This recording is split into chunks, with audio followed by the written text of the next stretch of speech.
nervous? No. Where's your answer? Dennis Beckham, let the ball on! Dennis Beckham! Dennis Beckham! Dennis Beckham! Dennis Beckham! Oh! Oh, no! Oh, yes! He missed it! Welcome to the Suffering from Joy podcast. My name's Devin. Kind of an odd set of games we're going to go over. A very interesting first half against El Paso. Much more exciting second half. And a game that happened in Cincinnati. But we're going to start off with an interesting question for each of our panelists here, all of which were in Cincinnati for that game. Seth, do you believe in ghosts? I don't know. Like, I do believe that there are, as I start looking around, the sky was really pretty. There were other things to look at. And you know what? Like, he might have just been looking off into the sky. Okay, fair enough. I have a cat, so anybody with a cat knows that they see ghosts constantly, so I sort of have to believe in them. Scott, do you believe in ghosts? No. No? Brad, how about you? I mean, I went to a bar named Ghost Bar the other night, so I kind of have to. Okay, there you go. Ghost Baby, not Ghost Bar. Sorry, Ghost Baby, which gives even more credence to the fact that they're an actual ghost. Yeah, I'm not going to get into the metaphysical of this about whether ghosts grow up or they maintain the age that they died at, because Ghost Baby could it potentially grow into an adult ghost?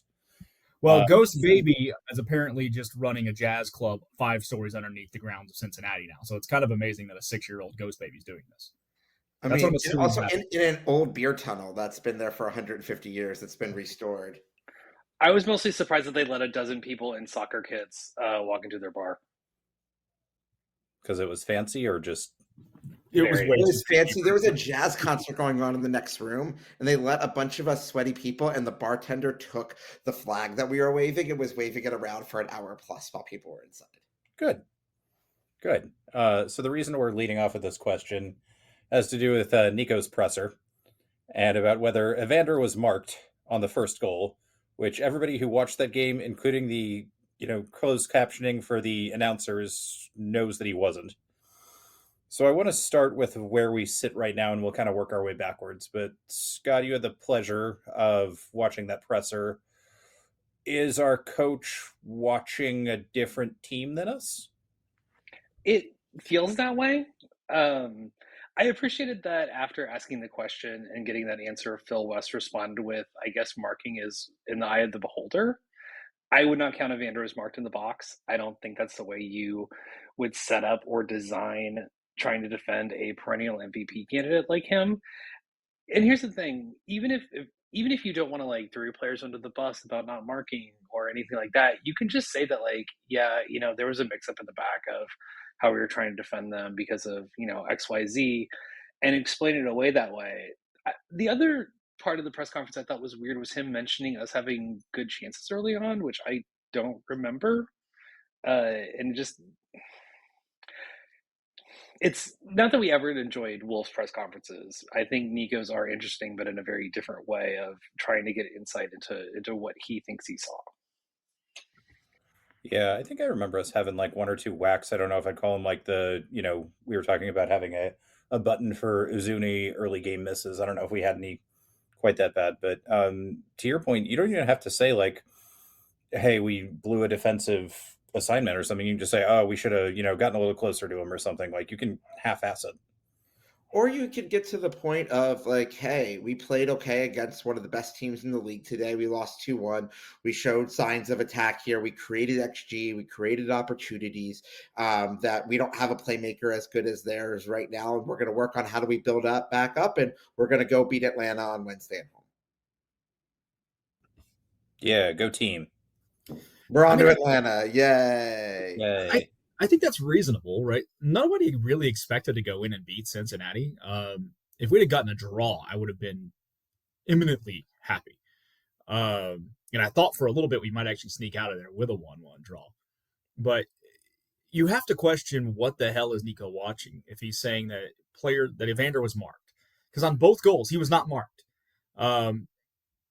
Svatak especially just refused to close him down both times, it looked like to me in rewatching. But, the first goal, Evander had time to take a touch, settle the ball, and then shoot from outside the 18. And then the second time, which you can't do, by the way, with one of the best players in the league. And then the second time, he got the ball with 6 or 7 yards of space inside the box to make that pass. So I know Nico might be trying to protect his players to some degree from criticism, but man, we're all professionals here, like on the field. Like, criticism comes with the job. And if you can't handle that, I'm going to say something he might not like, and I'm sure he's not listening, but you're not in Frisco anymore. People here actually give a shit. And we kind of watch these games closely. So don't try to piss on my leg and tell me it's raining, man. Yeah, and I mean, you made the point. I think you can blame that first one on about 3 people, but the second one, yes, Svadok needs to step out, and I don't know what Biru is doing trying to head that. He looked like he changed his mind about 3 times while the ball was in flight. Like, yes, it's a nice pass, but this should be a meet and drink, easy clearance for me. Any other thoughts on the sad goals? There was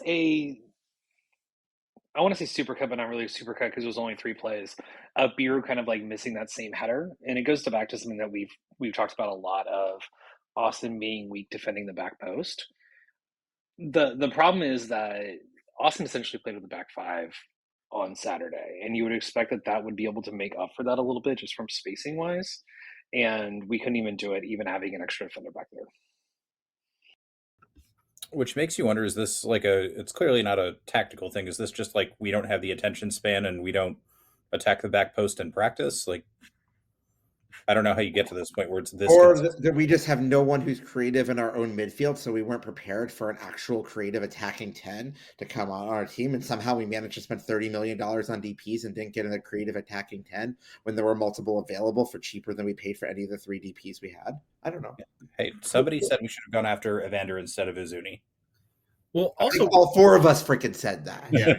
Or, I mean, I know he's 31, but like Acosta was available, and Acosta's better. I would rather have Acosta in this team than Izuni.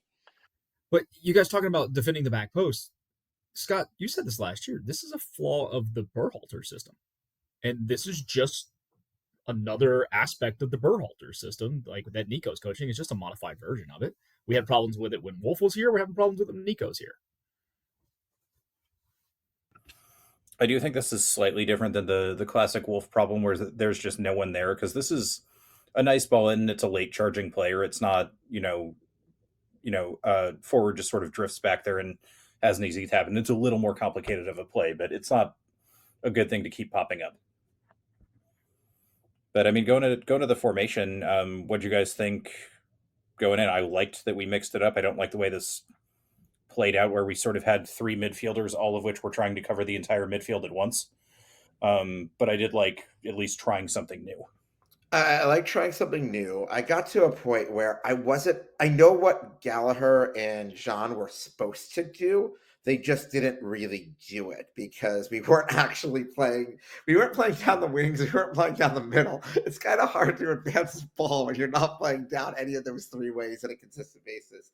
And so much of our attack was trying to go through Sabovic, who just was not the right guy for this match. No, and I saw a bunch of people giving him justifiably a bunch of shit about it, but I'm a little more angry with the coach on this one. Like, why are you setting him up to do this? We talked about my Bill Snyder analogy. This is like, why did you take the worst thing this guy does and make it what you want him to focus on in this game? Yeah, we didn't set up. Our goal was to try to match what they do, but Luca Orishano, even if we have Dessler out there, I mean, I think he could have shut him down to an extent, but like, this is a match where Mikael Dessler is a goal differential type player, and I really hope he's on the bench on Wednesday when it's going to be 106 degrees for our 30-minute delayed kickoff. Yeah, it is nice that they delayed it 30. I hope they don't do that thing where they get everybody in and they're like, whoops, we're going to push it back another hour. Ha ha ha, buy drinks. I mean, they preemptively should just go ahead and make it 8:30 on Wednesday night. They should, but I don't know why they haven't. Is there some like league dispensation we need or something, Seth? Or is it just... No, I think it's more just like they don't want to deal with like, oh God, starting a match at 8:40 p.m. on a school night. They think no one will be there. Well, I mean, is that... Yeah, but they also scheduled the unified game to be after that match. So is the unified game still happening? It has been shortened to 15-minute halves. To be fair, I don't think many people are going to be there Wednesday night at 7:30, much less 8:30, based on what ticket prices are on the secondary market right now. How low are we looking at? Minimum? Earlier today, I looked at it was $25 to get in the door. Okay, that's not terrible. That'll get lower. It'll be like fees plus $1. Right now, you can get in for $25. So let's see, what seats can we get for $25? And that is with 26 in the supporter section, 27 for seats in like row 6. Yeah, that's pretty good. Yeah. Let's see how many box office tickets are still available. Because if we want to look at, if we're going to hide verified resold, you can still get box office tickets at 236 for $46. They're going to have to ship in more armadillos to keep that sellout streak going. But apparently there are only 126 real seats left, if we believe SeatGeek. They can find a way to fudge that. 27. I will say it was very weird being in Cincinnati where 25,513 felt like a real sellout. Not used to what that feels like anymore. Yeah, it wasn't a quote unquote air quote sellout. I mean, the only seats that were empty in there consistently were the like their Lexus Club equivalent had some people, and those people were just inside. The supporters around there, like almost, it was 97, 98% full. Yeah, it was legit. Nice. So I guess I want to hit on Argyle just for a second, and then we can kind of do a broad vibes from the match, and then I would like to hear the Grand Cincinnati Travelogue. So live, I thought this was a clear penalty. They went and VAR'd it. Replay backed it up. I thought the ref was great all night. Had one hard call, got it right. I don't know if you guys could tell in stadium or if you watched it back, but for me, this is open and shut. I saw some people a little, wary on it, but for me, this is a stone cold pen. I mean, so it happened in the penalty, or in the box right in front of where we were sitting, and our entire group screamed handball the moment it happened. So you could see it pretty clear as day from where we were. Yeah, I think the only question is whether it was like in or out of the box. And as soon as you saw the replay, it was pretty clearly in, like, at worst over the line, which is in the box. So good for me. Were you surprised to see Vasquez step up and take it? No, especially in Cincinnati. I mean, we actually got some crap from some people who are like, why are there no Brandon Vasquez Austin jerseys yet? And it's just like getting to the point here of like but coming back to Cincinnati, he was building up his confidence. He needed to take that. He scored it. If he had missed that again, it'd be like, okay, but it's like not like Azuni has confidence. I mean, Vasquez, he did get a brace against El Paso during that comeback. Like he had 3 goals in a match in a week. Like we'll take that. Yeah, and I think, he's a little more comfortable in Cincinnati. I want our striker to be like, no, this is me. I don't care that I, missed it last time. I'll go up and take it. I'm with you. Like, if you missed that one, like, yeah, you pull him off duty. But especially with the kind of like, back in Cincinnati narrative, totally fine with it. He looked confident, stroked it home. Yeah, I don't know if they showed it on TV, but the unsung hero of that was having Elie on the field this time compared to last time, because they were trying shenanigans. Elie could put himself between himself and the keeper, because the keeper at one point was right in Brandon Vasquez's ear. And Elie stepped in front of him, put his body between him and Brandon, and until the keeper was back on his line, Elie refused to move. So it was actually really nice to have a true captain on the field for the PK. Yeah, we kind of saw a little bit of the tail end of it. I'm sure not anywhere near as much as you guys, but you could tell Elie was being a little bit more of a presence than the kind of kerfuffle we had last time. Yeah, Elie is one of these guys that, like, yes, there's moments where he's super effective on the field like that, but like he's definitely lost like 3 steps as a 6, and that hurts us in the build-up. It hurts us getting back.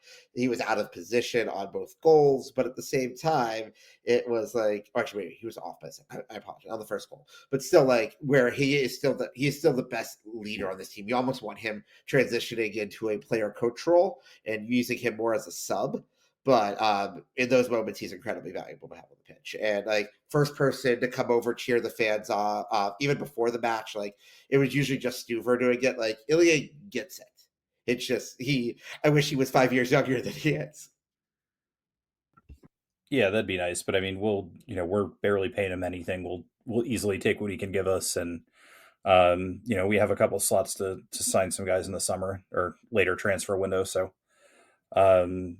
I think having him around sort of in the way we had, Matt Beasler for a season, and hopefully, if he didn't have concussion issues, maybe we would have had him longer. But that kind of role where it's, you're helpful and you're contributing on the field, but really your value add is off the field and little leadership moments like this, like showing people how to do this. I mean, I'd also contend that he's currently kind of a player coach. Whenever he doesn't start, I'm sure everybody who's gone to games at Q2 in those situations has seen how much he coaches from the end line in a way that I don't think is technically allowed. But I mean, he essentially is operating as an end line coach whenever he's not in the game and warming up. Well, I mean, it's up to the officials to tell us to stop. So keep doing it. But I mean, lineup play, general vibes. To me, this is I expected us to get our asses handed to us. We kind of did. 2-1's probably about fair, even if I'm not happy about the goals we gave up. But I mean, Evander also almost like whacked one in from 40 yards over Stuver, went off the post. Like there were plenty of other chances they had that could have gone in. So I'm not like I don't think we played well, and there were definitely moments where it still felt like we quit out there. But like, 10,000 foot view, we go into Cincinnati, we are drawing up until the 70 something minute. Fine. Yeah, I'm not upset about the overall result of the game. I actually thought after we got the PK and scored, the next 10 minutes we played really well, and created a couple of more chances and kept some pressure on. It just felt like after Cincinnati got that second goal, everything went to shit after that point. Yeah, I thought we were going to lose by a lot more. I think Cincinnati is a very good team in the East, which I think is a better conference than the West.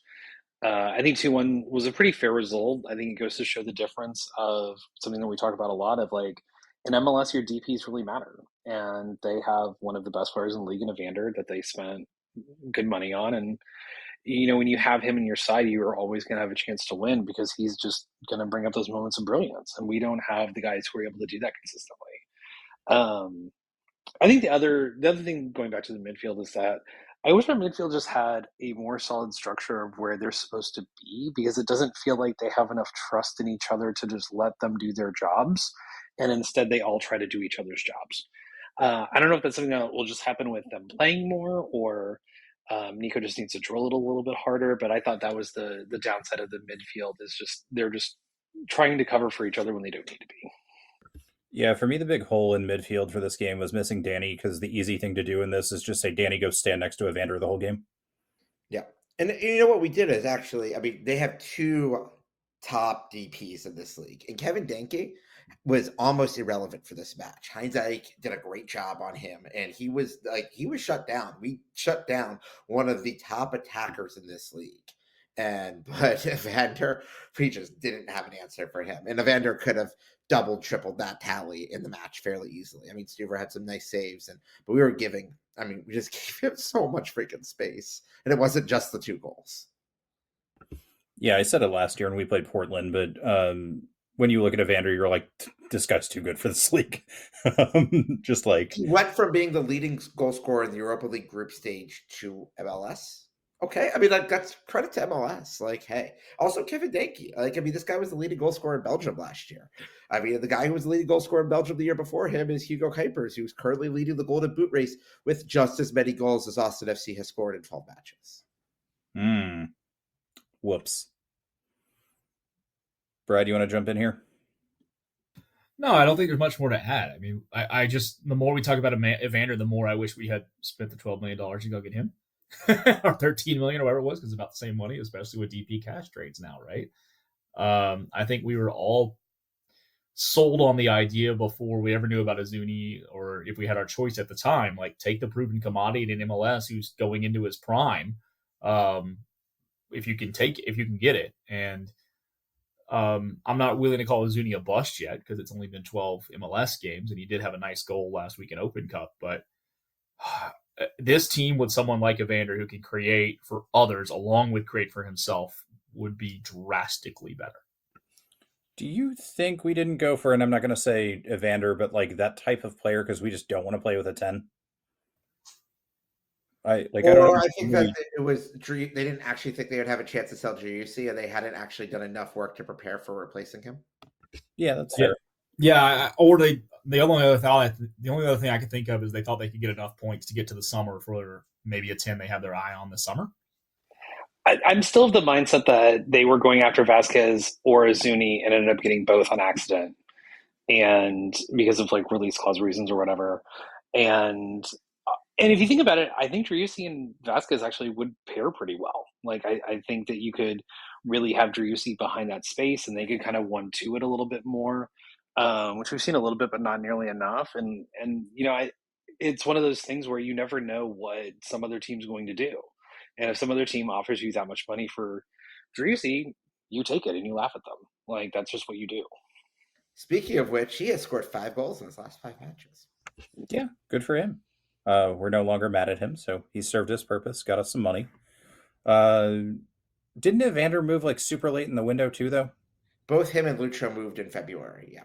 Yeah, so it would have been Late, but like, okay, we beat Kansas City without him. We beat Kansas City without Azudi. Yeah, because I think what happened was that Acosta was trying to get down to Argentina, and that didn't end up working out. And Cincinnati being they had already figured out that they were going to get Evander and knew what the price was, but they had to figure out a way to unload Acosta first, and that's what kind of dragged their feet. And then Dallas had a bunch of GAM. So yeah, but I think what's interesting there is if we had the space and we hadn't had Azuni at that point, let's say we got in the Evander race, are we able to outbid Cincinnati? Like that's something we'll never know. And the Acosta thing becomes Cincinnati's problem, not ours. I mean, if I'm Portland, I don't trade him inside our conference. That's just me. Yeah, and you wonder, too, how much sway the player has in choosing it. Because if I'm Evander, I probably don't want to go play in fucking Texas all summer. He's Brazilian. Like, whatever. He's used to heat and humidity. Like, how many people even speak Portuguese at Cincinnati? I mean, Biru and him might have been the only 2 Portuguese speakers in that entire stadium on Saturday night. All right, speaking of the stadium, I think we talked about this depressing ass game enough, and we'll touch on Open Cup and do our stocks rising and falling for kind of the whole week. How was the game? How was the adventure? Seth, do you want to tell us about the weekend or get us rolling? Yeah, no. So we stayed with my parents and were able to explore Cincinnati. On Thursday night, we went out to a lovely dinner at this place called the Purple Poulet, which Brad got the Brad Tillery Southern Seal of Approval in Northern Kentucky. Yeah, legitimately, I've had shrimp and grits in a lot of places, and some of the like Southern cooking capitals. I'm talking like Charleston and New Orleans and Louisville and Atlanta, Birmingham, you name it. That's the best damn shrimp and grits I ever had. Was in Newport, Kentucky. All right, what was the name of it? The Purple Poulet. They also they brought out cornbread for us as well. And half of it was regular cornbread, and then half of it was chocolate chip cornbread. And it was fantastic. And when they said, "Would you like dessert?" Can I just get more of the chocolate chip cornbread, please? Thank you. Did they bring it out in the nifty little cast iron, or was it just kind of in like a basket? It was in a basket. Okay, fair enough. Also, the thing that originally excited for us, because this was the region we were in, they had a 15-page bourbon list. And when I say 15 pages, it's not like big font, double spaced. It was a very small font, and it was single spaced the entire way through. And what was most amazing about it is that each bourbon was 2 items. So you had the distillery, the the type of bourbon, the proof, and then you had a 3 to 8 words of tasted notes for each of the bourbons. And all of this was at a very reasonable price too. Like in Austin, you would have paid double what we paid there. It was fantastic. But we were led astray next door. Yeah, on the way to as we're pulling into the restaurant, I see a place like 2 blocks away, and I'm like, oh my gosh, they have a cask beer bar. Like, and they advertise themselves as cask beer, English cask beer. Like, holy shit! Went online, looked it up. Guys, we're gonna get a beer over here afterwards. We walk in, and Leslie, who's also on the trip, astutely points out they don't have the pumps. And we asked about it, and apparently they don't keep it in a wood barrel. Like, they just keep it in a regular keg, which was very sad. The beer was fine, but it definitely saddened us. There were also, we walk in, there was a guy sitting there in an FC Cincinnati shirt. And we saw him as we walked out. He's like, I thought we were going to get in a fight here in a second. I'm like, nah, man, we just want to have beer. It's fine. Yeah, but that was actually very nice to see. And Seth astutely pointed out, like, throughout the week, you saw FC Cincinnati stuff throughout the city. It was cool. Good. Yeah, well, they're winning. I mean, they have. Yes, we are still at the point in the year where FC Cincinnati has more points than the Reds have wins, which is true. We should now run that analysis in how many cities. I know it's true in Denver, but hey, that hurts. Yes, it is not. It is. I guess the Fire have more points than the White Sox have win, but fewer than the Cubs. So you say that while he's wearing a Rocky shirt. No, intentionally, of course. I keep saying the new prop bet needs to be Austin FC goals or Rockies wins this year. Which one ends up more? I'm gonna go Rockies, but like sad. I mean, we're on 7 wins right now, so yeah.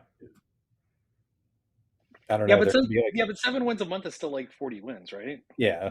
Oh, this is a month and a half. We're over. We're a month and a half. The season started in March. The Rockies are on pace this season. Rockies won yesterday, and that put their pace up to 28 wins right now for the season. Okay, do we want to talk about Skyline and horse racing now?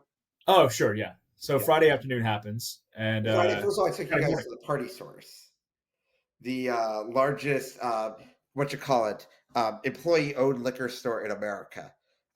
Imagine Specs times 2 meets Party City with a distillery in the parking lot. Yeah, Texas would never allow that. No, but the glorious Commonwealth of Kentucky allows such things. And then, but the distillery has to be in the parking lot. It can't be at the same place as the liquor store. That's a bridge too far. And then I took the crew to Skyline, and we had some proper codies. Chicken tenders were fantastic. Okay. Brad Tillery is the first person that we know of in the history of mankind who has ordered chicken tenders at Skyline. We were at Findlay Market on Saturday, and when Brad said that he got chicken tenders at Skyline, this black woman gives him the look of like, they sell chicken tenders at Skyline? Looking at him like he had 5 eyes and had like a third ear of like, what on earth is this person?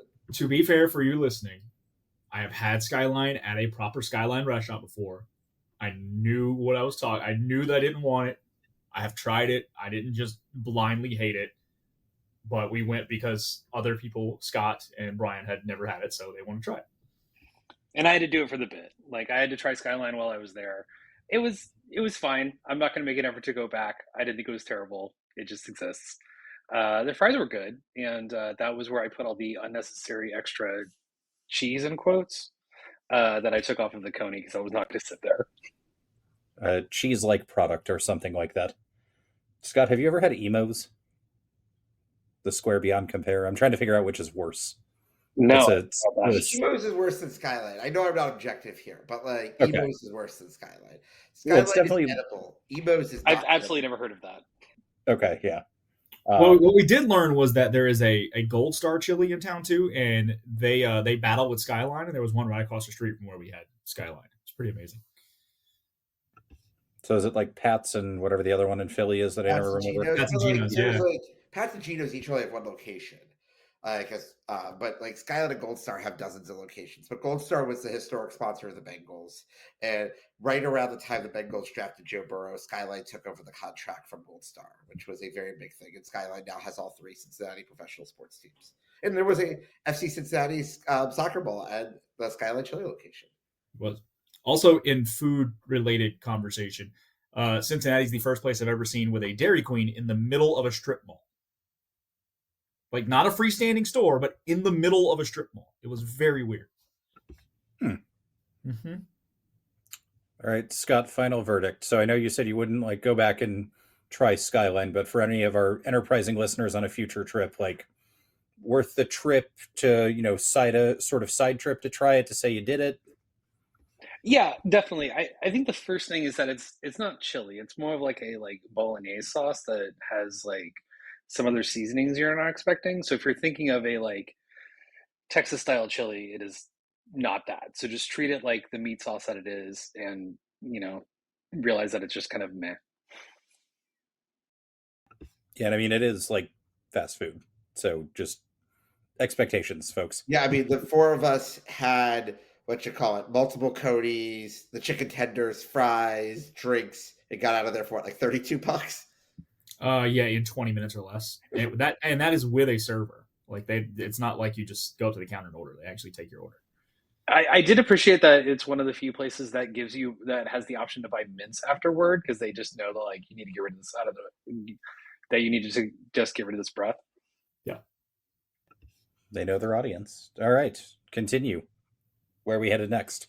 We went to lovely Belterra Park, the home of Ohio's fastest track, at least on Friday. Is that their tagline? No. Okay. Their tagline is is watch, wager, and win. And you know what? Some of us did all three of those things. Ooh, tell me more. Yeah, it was kind of an interesting mix of like horse track and a casino that just had like that just some machines, but it was a lot nicer than I was expecting. There's also this weird Midwestern thing of like they don't have any kind of locks or gates on anything, and so when we walked in, we just like walked in through the paddock. Like there's nothing to like stop us from doing that. In the same way that like we were able to walk on like the University of Cincinnati field, like their actual proper football field, which was just kind of strange. But no, it was a lot of fun. It was they had a pretty good beer selection inside, and we got to sit around, enjoy a beautiful Cincinnati weekend weather. And yeah, some of us did all three of those, more so than others. I think we're implying it's Brad's turn.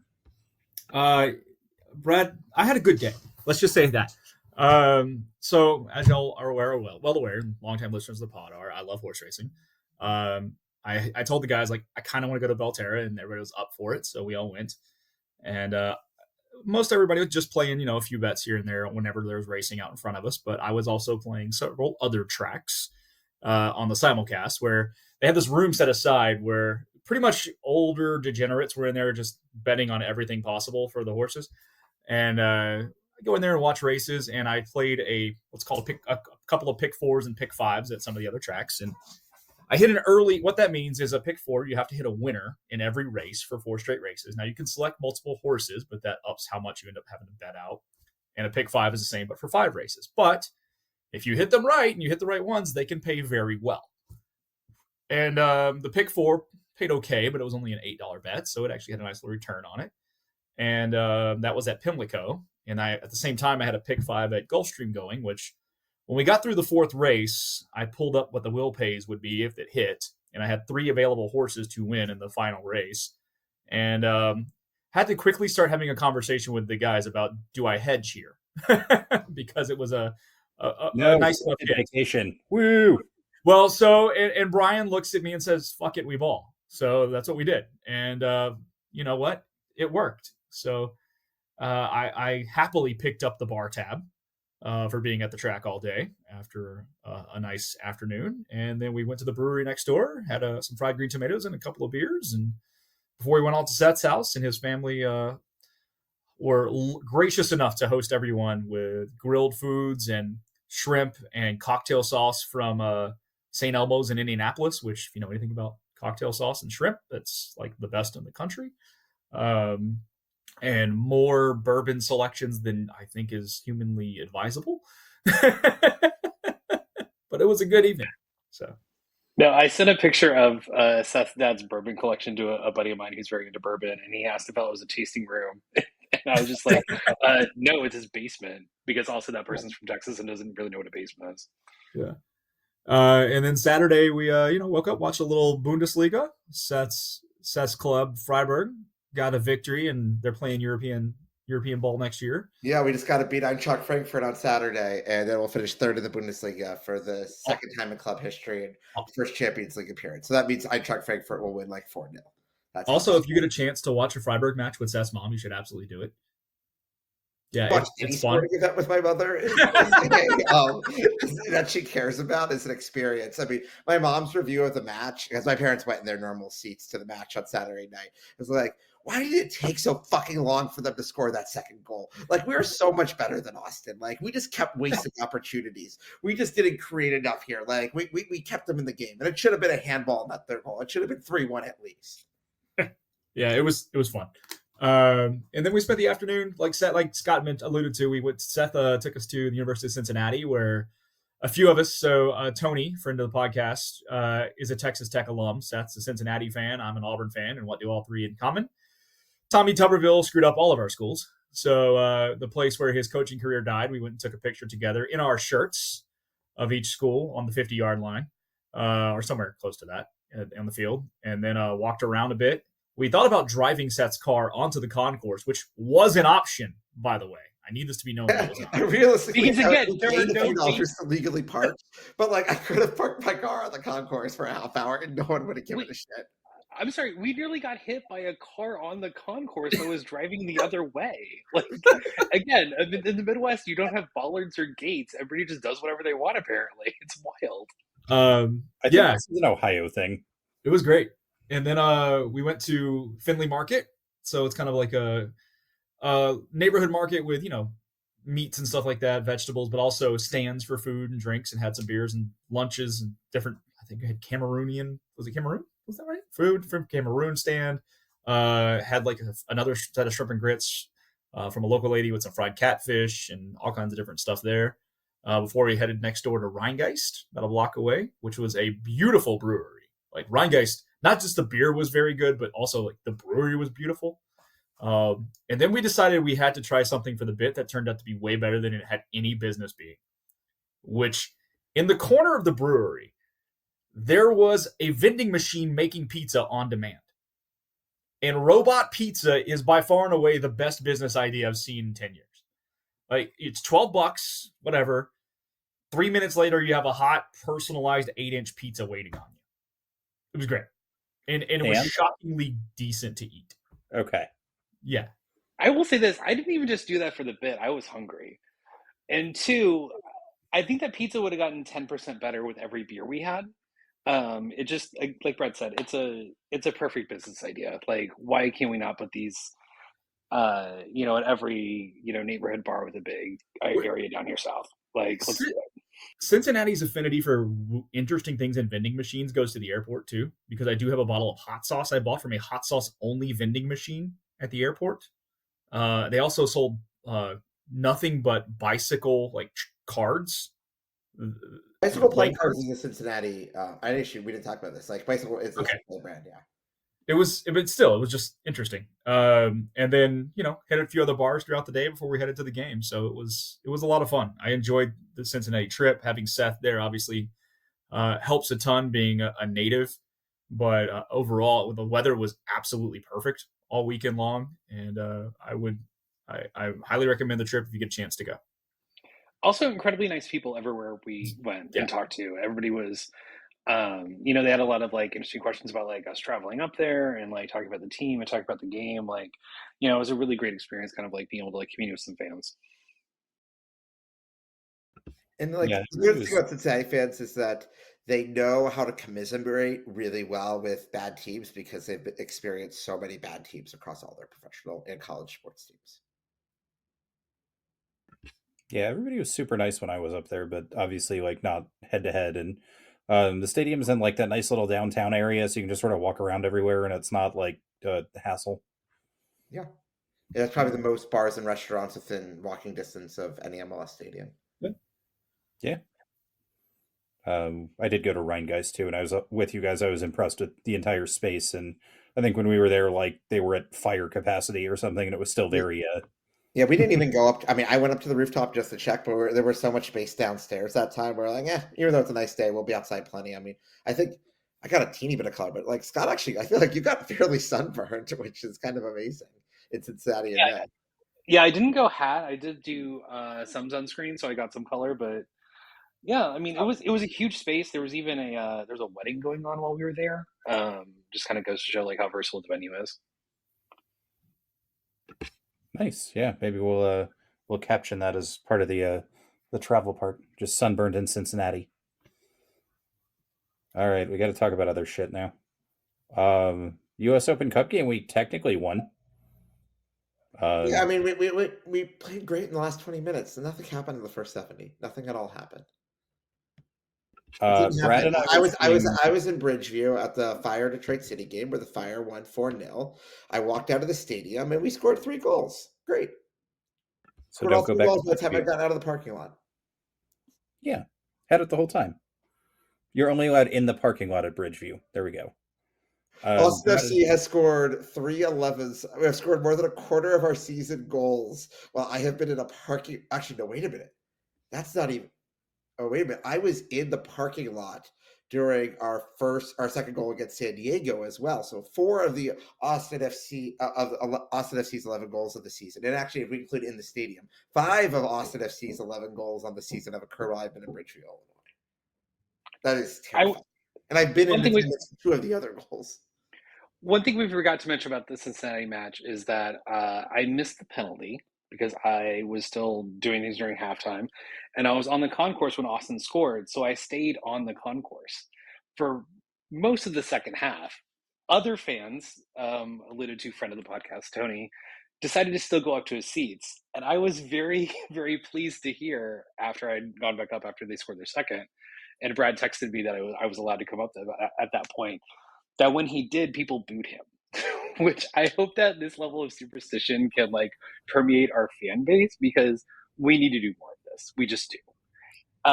As far as the match versus San Antonio, there was kind of an interesting trend amongst the MLS teams. Any of the games that stayed kind of close or tied or went into extra time against USL teams, like as the games went on, the MLS teams tend to do better. And so I do think there's something about like the difference in depth or conditioning between the sides to where the MLS teams were just able to, the longer the match went, the better off they performed. I think there's a lot of hope to be gleaned from the San Antonio match, mostly in that we actually got to see. El Paso. El Paso. Okay, El Paso. I keep getting those two confused because I've only heard the San Antonio mentioned over and over again. So I thought the interesting part about the first half of El Paso was how their pressing trigger was based on us passing to Sabovic. And since he was kind of the only midfielder in the middle, he just kind of got clustered around. And that was a tactic that worked really well for them to be able to spring their attack in a way that Austin has kind of done against other teams, and I'd like to see us do a little bit more of. The second half was just kind of a little bit of an idea of how the DPs could play together and how that can work. We didn't get to see that against Cincinnati, but I'm hoping that like they gained some confidence from that and maybe figured out a couple things about spacing that'll keep going forward. Yeah, I mean, that was my big takeaway from El Paso. Brad and I were in front of the, like, I guess, family of the guy who scored their 2 goals is from Austin. And so Brad was winding him up the whole game, but they just lost legs at like 65, 70th minute. Like they were completely out of gas. Yeah. It is nice to see that Uzuni and Vasquez can work together, at least in theory or in practice, even if it's against a completely run out team in the 80th minute or whatever. The Uzuni goal is what I've been wanting those two to combine on, which is using Vasquez as a point man and Uzuni coming in behind him with space after Vasquez sucks the defense in, right? That play is there more often if we try to utilize it. And Uzuni, credit to him, was a good finish. I think that could help his confidence. I do worry just about, yes, it's against USL team. I do worry about this team's just ability to keep it going because we're playing so many matches this month now, and the heat that's coming in is not going to help with energy. It's going to be 100 plus degrees Wednesday night. Practice is going to be hot all week. It's going to be 98 or 95 or something like that on Saturday. It's going to be rough over the next little bit with short legs or tired legs on the field. So I think it goes back to as well our insistence last week on focus on Wednesdays. If we need to rotate Saturdays and just punt, then do it. That's okay at this point. Focus on Wednesdays.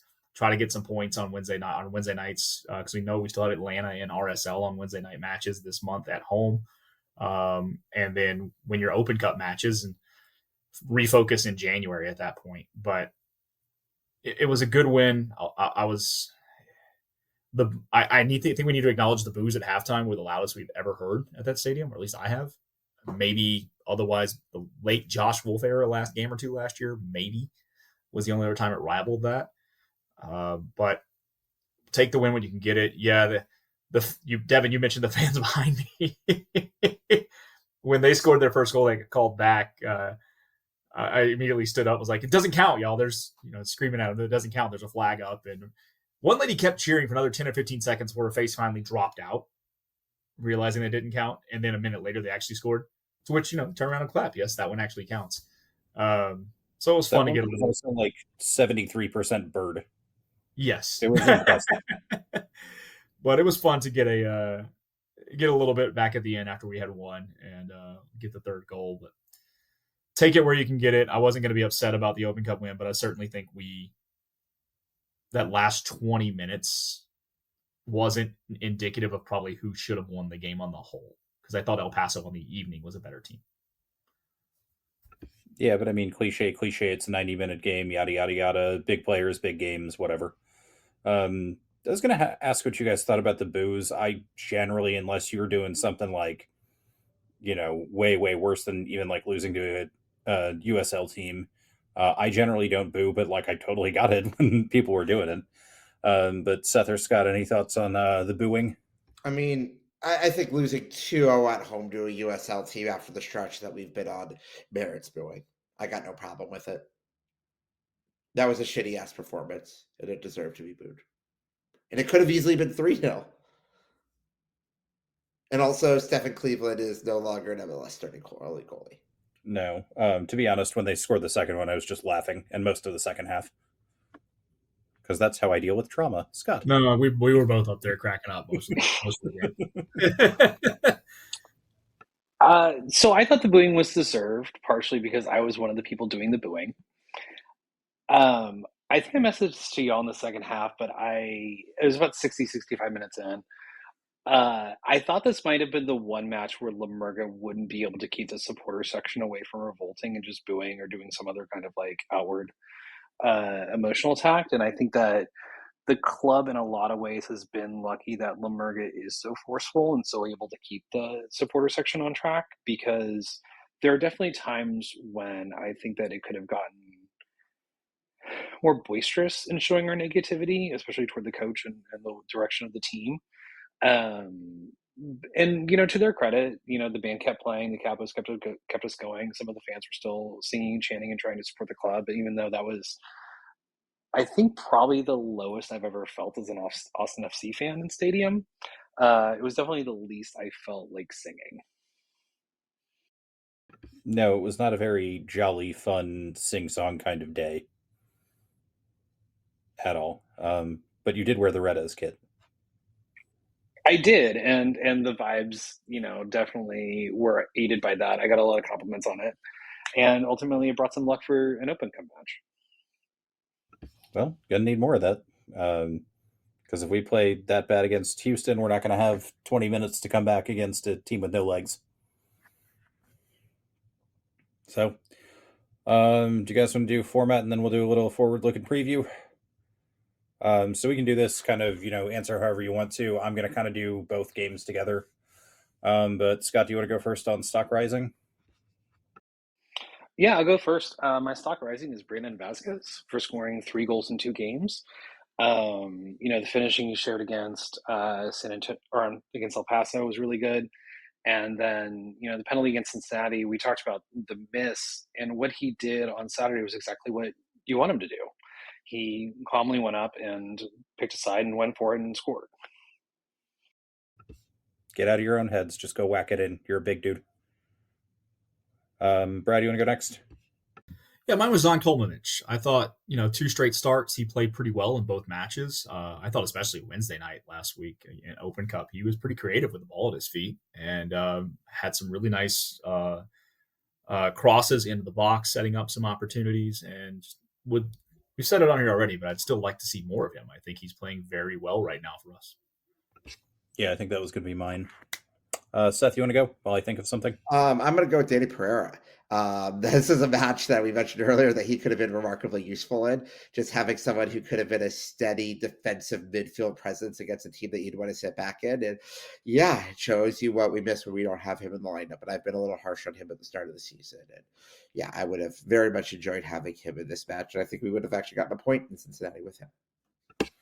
Yeah, and I'm not going to pick him, but I think Owen coming off the bench against El Paso is very much worthy of like an asterisk one. I'm going to go for Mikkel Dessler because the more we see this team, even in like with like different tactics or ways of playing or aggressiveness or whatever, yeah, just you can tell we miss him a ton. And I don't think like a right back's going to come in and fix everything wrong with this team, but we were talking about leaders with Ilie earlier.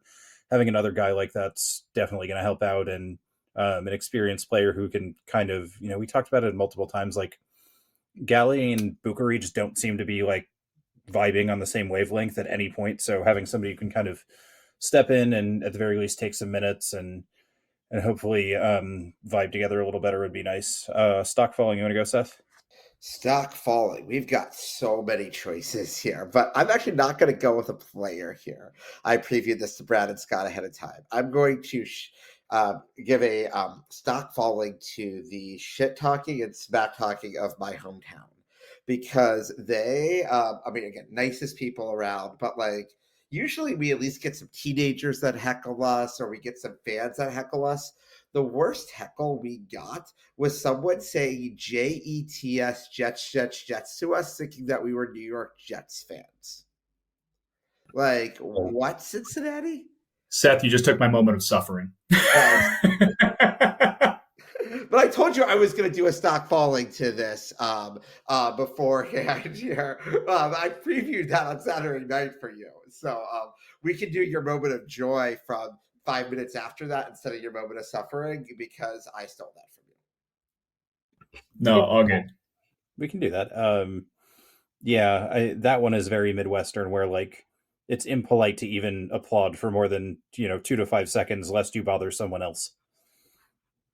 So feel that one deep.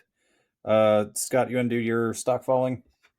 My stock falling is near post corners, especially in the match against El Paso. We kept trying to hit the ball near post and try to get like a flick onto the back post.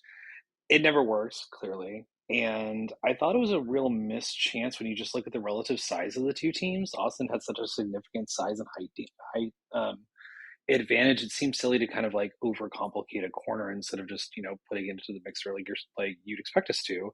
I know we've seen like be kind of successful before, and to try to do these like trick plays that also get one of your best aerial threats out of the center where you want them to be just was baffling to me. Yeah, we've done a fair few of these like whack it like shin height at the near post things, and I just don't get it at all. Like I get if you want to do the like near post, then you flick it on type of thing, but like I'm sure it looks cool and it works in training when there aren't 20 people in the fucking box, but I don't understand that at all. Yeah, like when you have like the 5 or 6 tallest guys on the field, like just hit it up and let them do it. Like this isn't rocket science. Stop overcomplicating it. Brad, do you want to go next? Yeah, I had my stock falling as Svatak. I thought he was really not great on Saturday. And if you look at the 2 goals, both times felt like he failed to close out on Evander and left too much space out there, especially on the second goal. Yeah, I'm going to take the low-hanging fruit here and say Nico. Another week where, we don't make that comeback against El Paso.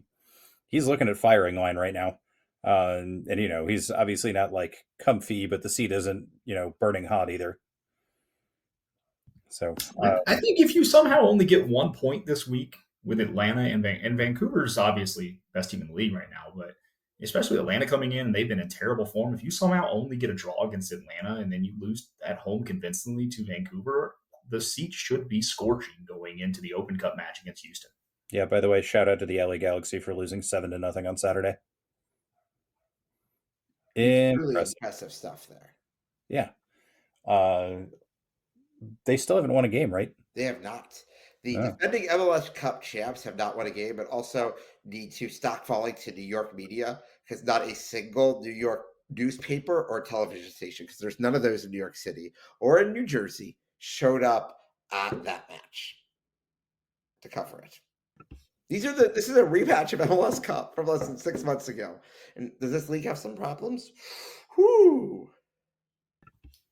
Can we give a bonus stock rising as well, by the way, to the Minnesota admin for Instagram and Twitter, because they were on fire. And when you piss off David Beckham and have David Beckham say, show some class, well, then you know what? I am all in on you talking more shit. Yeah. I mean, you can give a bonus stock rising or do whatever. I'm not a cop. We make our own rules here.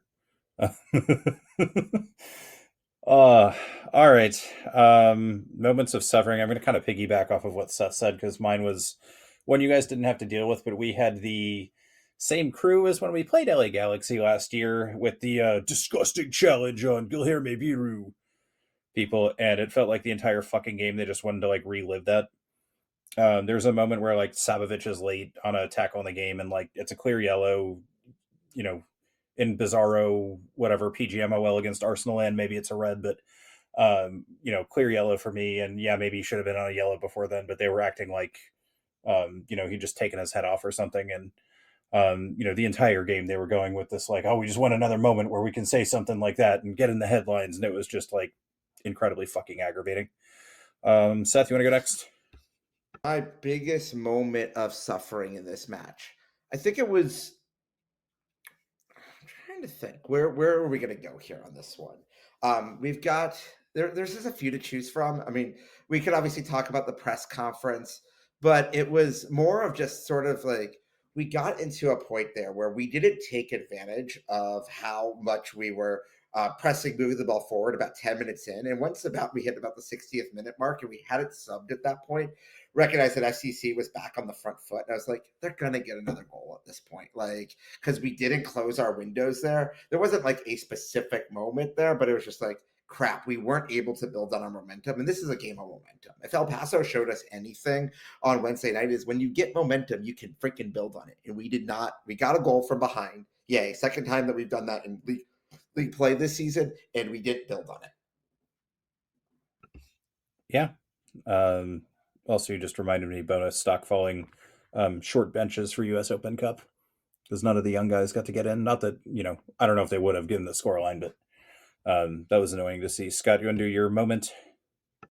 I'm kind of surprised that Seth didn't pick not being able to get the garage door open at his parents' place as his moment of suffering.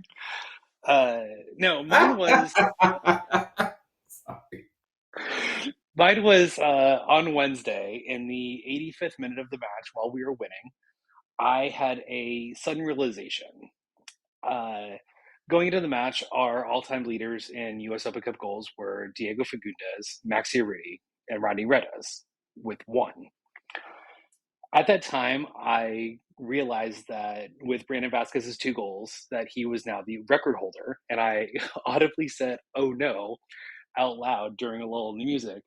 And the 2 people in front of me looked back like something I had seen in the game was bad, or I'd gotten some bad news, and I had to try to, in my head, figure out how to explain this to them, and instead said, "That's just something that only I care about." But it's also that every time a record's broken, we lose a little bit of history. And for Austin FC in our 100-year war, Roddy Redes was our first soldier.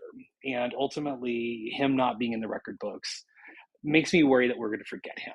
And I hope that never happens. And that's why I will continue to have the Redes kit for Open Cup matches in the future to make sure that his contribution to this club and to this city will not be forgotten. Build the statue now. I mean, here's the thing. If they ever want to get, they 100% need to give us a statue for Rodney to commemorate just, what he did. We won't forget here. All right, Brad, you want to go? Yeah, I mean, Seth kind of hit on mine, but it was the realization that we got beat and then terrible shit talking afterwards from Cincinnati fans. Like, I actually enjoy really good, funny shit talk at me, and not having that was a little disappointing because it just means we're not good enough to shit talk. Yeah, that always. I gave you permission to talk about your moment of joy, your alleviating moment of suffering as well. Yeah, that's fair. 5 minutes after that, as we were walking back to the car, which was probably about an hour after the game because we had gone to the bar, had a drink with everybody.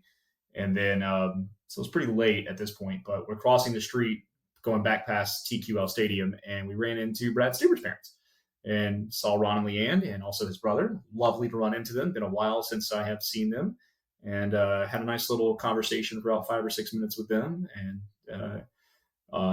got a text later saying, yeah, that was a very Ohio thing. So super fun interaction to end the evening on. Did you guys talk about the directions you were going to take on the way home? Vaguely, actually, we sort of did, because there were a number of people that were staying, and like Over the Rhine has some amazing parts of it. And there's some parts of it to be like, we're going to drive past to make sure that you're safe in getting into your Airbnb. All right. Well, I just wanted to make sure that you guys were talking about Midwesty things. You got the full experience. The Steelers will be back in Minnesota, so for anyone who's going to Minnesota, that they will also be up there. All right, we'll work on their admission to the all hair hockey team while they're there. All right, if his hair products aren't sponsoring that team within the next 5 years, we've done something wrong. Yeah.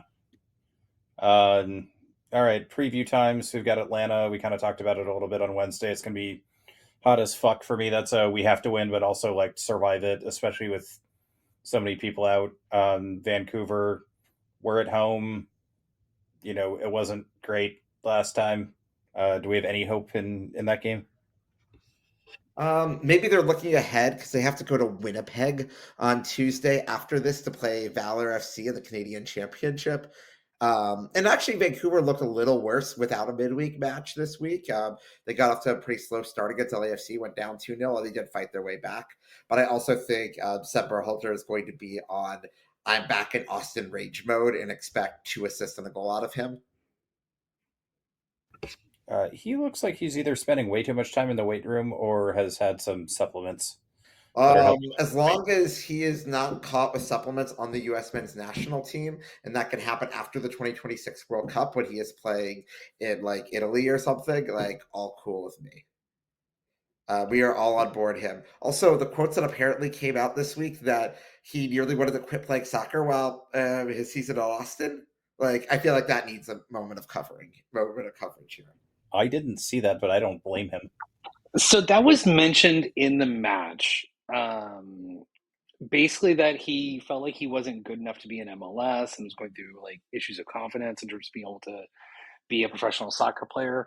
It was also said by Andrew Wiebe, so I don't know if we want to like view that as like maybe not being like completely forthright, since he tends to not enjoy Austin in any way, besides riling us up. But I could also see how like not playing on a team that's bad could also just completely take away your desire to like or make you second guess like what you're doing.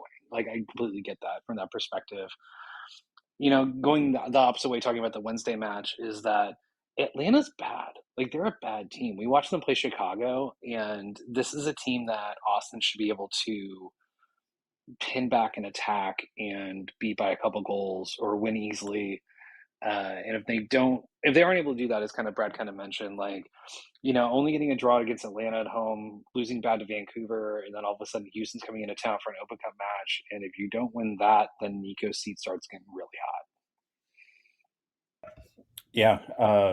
It's weird. You guys are talking about little baby Berhalter, and I forgot that the last time I saw him in person was at TQL Stadium in Cincinnati. So it all goes full circle. Yeah, I'm of the opinion, like, this week Atlanta's a huge match for us. We need 3 points in the worst way in the league. I'm trying to remember when was the last time we got a result in the league? It's been a month, hasn't it? Galaxy was 3 weeks ago. Yeah. So it's been a while. We need some points, and